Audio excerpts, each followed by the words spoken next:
ከጌታችን ከኢየሱስ ክርስቶስ ዘንድ ሰላምና ጸጋ ለእናንተ ይሁን። የሰው ልጅ ሆኖ 100% አእምሮውን የተጠቀመ ሰው የለም። የሰው ፍጡር ከ20% በላይ አእምሮውን አልተጠቀመም።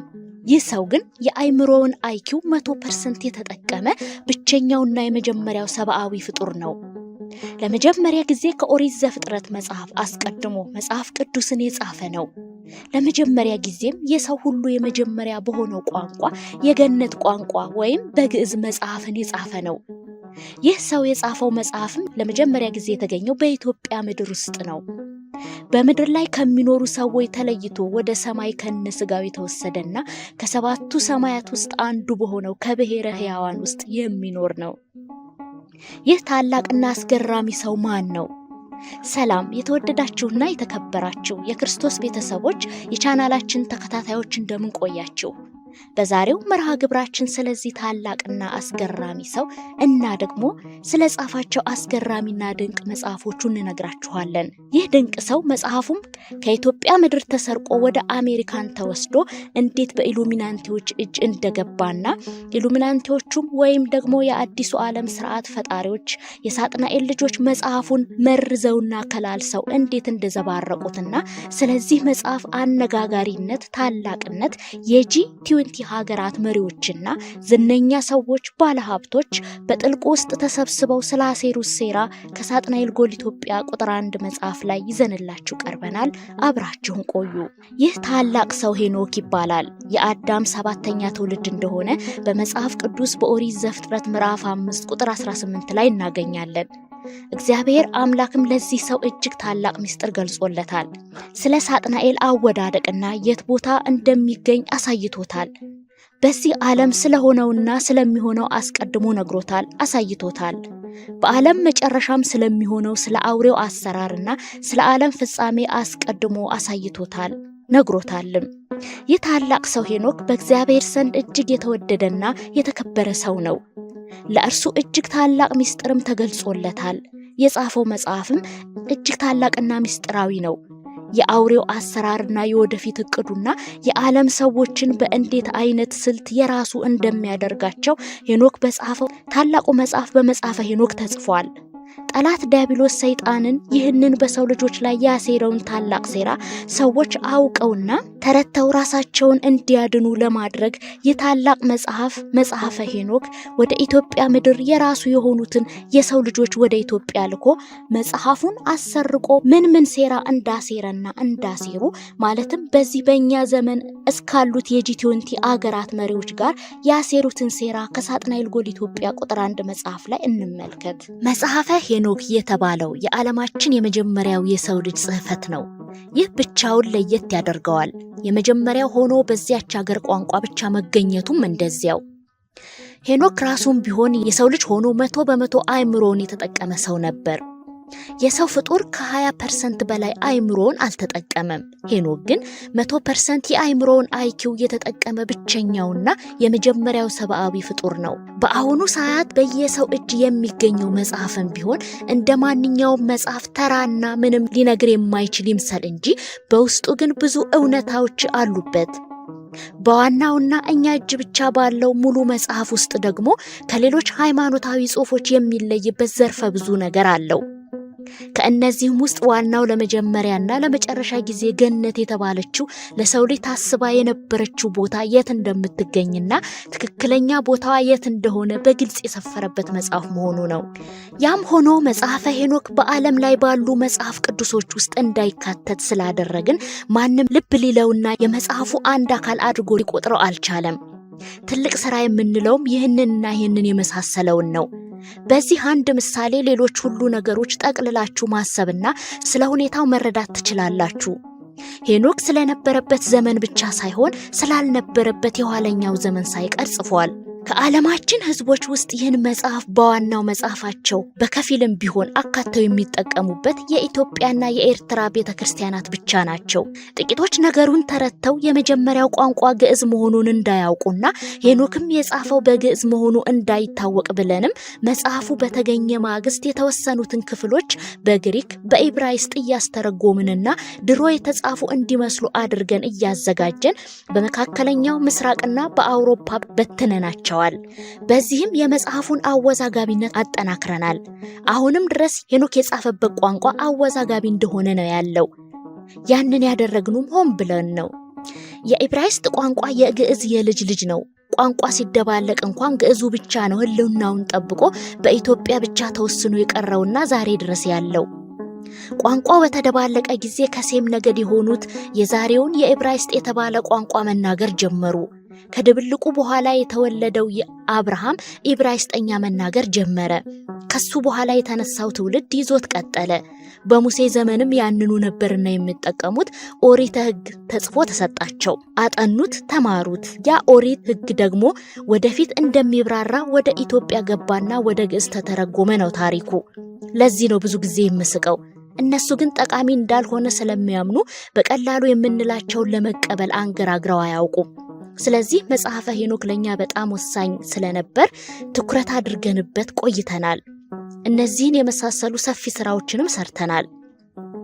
መጽሐፉ ለምን እዚያ እንደተገኘና የተጻፈበት ቋንቋ ምንና እንዴት እንደነበር የተጻፈው በግዕዝ እንደሆነ ከላይ ገልጫለሁ።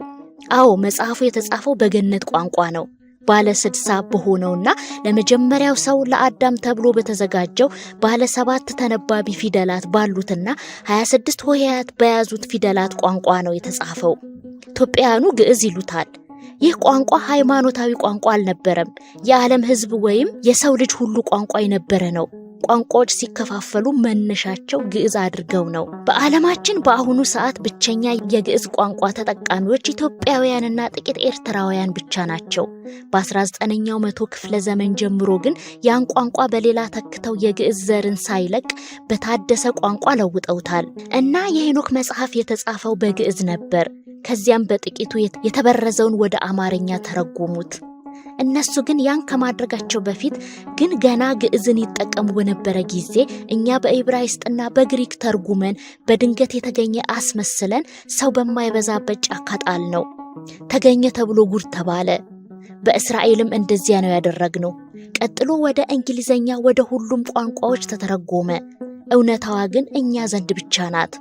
ያን ያደረግነው የተጻፈበት ትክክለኛ ጊዜ እንዳይታወቅና አወዛጋቢ ሆኖ እንዲቀጥል በሚል ነው። መጽሐፉ ኢትዮጵያ የተገኘው በልጅ ልጁ ምክንያት ነው። በሄኖክ የልጅ ልጅ ማለቴ ነው። ይህ ሰው የሄኖክ የልጅ ልጅ እንደመሆኑ መጠን የአያቱን ዶክመንት ሙሉ በሙሉ በክብር ይዞ ወደ መርከብ የገባው ከመርከብ ወጥቶ ኢትዮጵያ በተባለችው ምድር ኑሮ ጀመረ።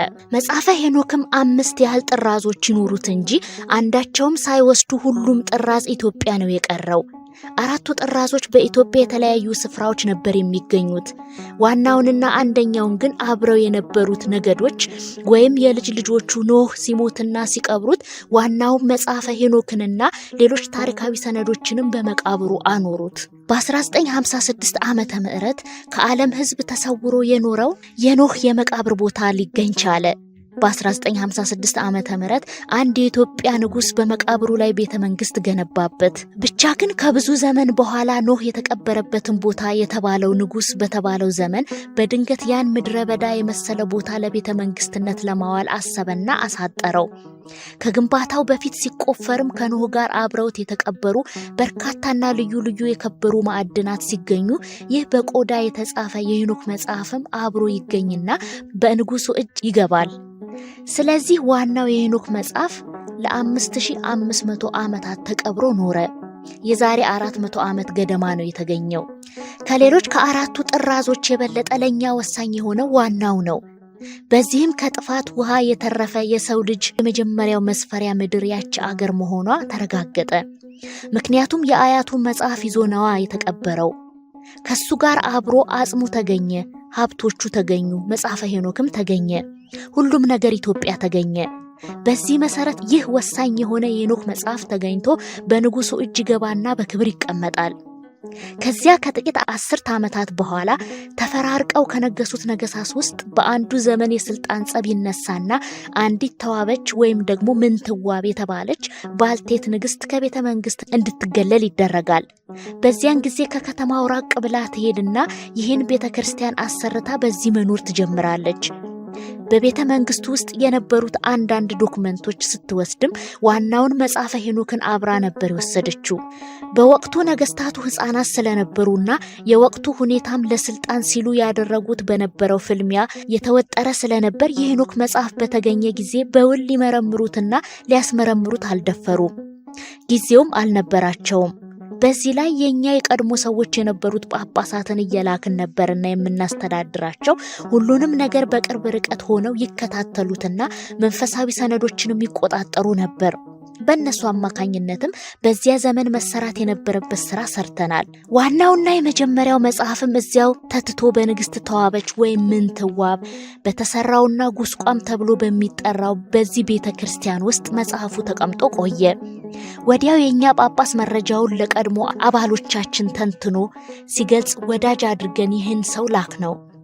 ጄምስ ብሩስ ይባላል። የስኮትላንድ ተወላጅ ሲሆን የዩናይትድ ኪንግደም ባለውለታ ነው። ይህ ሰው በእንግሊዟ ንግስት ታዞና በቂ በጀትም ተመድቦለት ወደ ኢትዮጵያ በመሄድ የወቅቱ ነገስታት በመገኘት አብሮ ማዕድ ከመካፈል አልፎ ታማኝ ወዳጅ ተባለና ሹመት ተሰጠው። በ1970 ዓመተ ምህረት ጀምሮ ለ7 ዓመታት ጎንደር በተባለችው መንደር በምትገኘው ቁስቋም ቤተክርስቲያን ውስጥ ኖረ። ያን ያህል ጊዜ የኖረባት መኝታ ቤቱ የሎላችን የቀድሞ አባል እንደመሆኑ መጠንም ብዙ ስራ ሰርቷል። በአጭር ጊዜ ውስጥ የቋንቋቸውን ሰዋሰው አውቆና ተረቶ ከነሱ በላይ ሊቅ ሆኖ ተገኘ። እናም ዋናውን መጽሐፈ ሄኖክንና ሌሎችንም ገልብጦ ወደ ሐይቁ የተላኩትንም ቦታውም ድረስ ሄዶ ሰርቆ ማጣረስ ያለበትን አጣርሶ ለነሱ የሚቀረውን ማስቀርቶ ተመለሰና ለኛ ሰዎች አበረከተላቸው። ግዕዝን በራሱ ጥረት ከነሰዋሰው ያጠና የመጀመሪያው የአውሮፓ ሰው ይህ የምታዩት ጄምስ ብሩስ የተባለ የቀድሞ አባላችን ነው። በዚህ ሰው አማካኝነትም ኢትዮጵያን ንቀው የተውት ወሳኝ ሰነድ ሳይቀር እጃችን ገባ። በዚህ አይነቱ ታሪካዊ ሂደት ነው የሄኖክ መጽሐፍ ኢትዮጵያ ውስጥ ሊገኝ የቻለው። በዚህ አይነት መንገድ ነው እኛ እጅ ሊገባ የቻለው ነው መልሱ። ከዚያ ተተረጎመ። ስለዚህ መጽሐፈ ሄኖክ በግዕዝ ተጽፎ ኢትዮጵያ ውስጥ ተገኝቶ እኛ እጅ መግባቱ ብቻ አልነበረም ጥቅሙ። የሄኖክ መጽሐፍ ኢትዮጵያ ተገኘ ማለት የሁሉም መንፈሳዊ ነገርና አጠቃላይ የሰው ልጅ ታሪክ ኢትዮጵያ ላይ ነው ማለት ነው የሚለውም ታሪክ ተረድተንበታል። ይህም ቢሆን ከልዑላችን ተሰውሮ አልነበረም። ወደፊት በደንብ የምንገልጸው በሰው መሰራትና በራሱ በልዑላችን መሰራት ያለበት ነገር ስላለ ነው። ኢትዮጵያውያን ገነት አገራቸው ውስጥ ስለመኖሯ አያውቁም። በጣት የሚቆጠሩ የቤተ ክህነት ሰዎች ግን ፍንጩ አላቸው። ነገር ግን በማስረጃ እንዳያረጋግጡ ከፍተኛ ስራ ስለሰራን አያውቁም ነው መልሱ። እርግጥ ነው የቀድሞዎቹ ኢትዮጵያውያን ገነት ሀገራቸው ላይ እንደነበረች ጠንቅቀው አውቀው ነበር። በ18ኛው መቶ ክፍለ ዘመን በኋላ ያሉት ግን አያውቁም፣ ሊያውቁም አይችልም። ያወቁት የቀድሞዎቹ ግን በጥቂቱም ቢሆን ይህችን ዩኒቨርስ እስከ ማዘዝ ደርሰው ነበር። ነፋሳትን፣ ዝናምን፣ ደመናን ወዘተ መቆጣጠር ችለው ነበር። ያም ቢሆን ለተራ ሃይማኖታቸው መኮፈሻነት ከመገልገል ባለፈ ለሌላ ነገር አላዋሉትም። ሌላ ሊሉትና ሊያደርጉት የሚችሉት ነገር አልነበረም። ይህ ታላቅ መጽሐፈ ሄኖክ በእንዴት አይነት መልክ ከአገራችን ኢትዮጵያ ተሰርቆ እንደሄደ አይተናል። እነዚህ ኢሉሚናንቲዎች እውነት መጽሐፈ ሄኖክን ሙሉ በሙሉ አልተገለጸላቸውም። የተገለጸላቸው በጣም ጥቂቱ ነው። በዚያችም ጥቂት ነገር ነው ኢትዮጵያውያንን ለማጥፋት የተነሱት። ክብር ይግባውና እግዚአብሔር አምላክ የመጽሐፉን ሙሉ ሚስጥር ቢገልጥላቸው ኖሮ እነዚህ ኢትዮጵያ ምድር ላይ ማንም ባልቀረ ነበር። እኛም መጽሐፈ ሄኖክን እናንብብ፣ ከሰይጣን ሴራ ይጠብቀናልና ለኢሉሚናንቲዎችም ከመሸነፍ ያድነናል። የዛሬውን በዚሁ አበቃን። በድንግል ማርያም ልጅ በክርስቶስ ሰላማችሁ ይብዛ። ወስብሐት ለእግዚአብሔር።